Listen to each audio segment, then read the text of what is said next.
Late last year, Canada abstained from the UN vote on whether Jerusalem should be the capital of Israel, in what was widely viewed as a way for Canada to not make any enemies on the decision. But ultimately, it just ended up making the Trudeau government look weak, and possibly risk Trudeau's shot at a seat on the UN Security Council.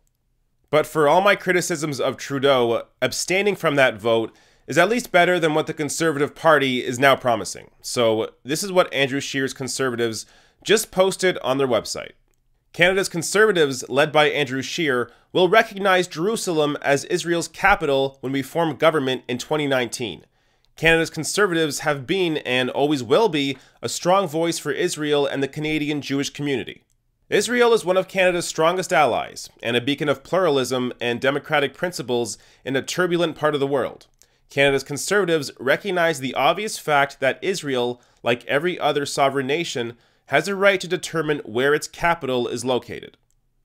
So, yeah, of course every nation should be able to choose where its capital is located.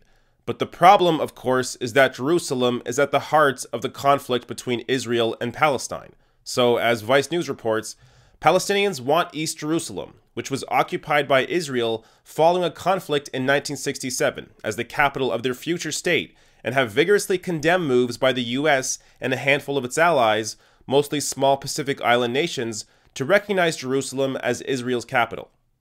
And this move by Andrew Scheer and the Conservative Party would put Canada out of line with our allies in the rest of the world, including countries that currently have a conservative government, like the UK. So the proposal would put Canada at odds with most of the world, including the UK, France, Germany, and 125 other countries who opposed the US move to recognize Jerusalem as Israel's capital during a vote at the United Nations General Assembly in December. So the countries that are against this, the UK, France, Germany, and 125 other countries, they want the status of Jerusalem to be resolved or determined in peace talks between Israel and Palestine. So by Andrew Scheer and the Conservative Party picking a side in this, much like the Trump administration has done, doesn't help to get any closer to any sort of peace between Israel and Palestine.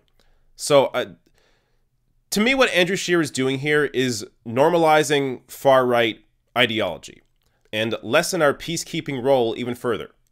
So I failed to see how this move by Andrew Scheer and the Conservative Party would benefit anybody.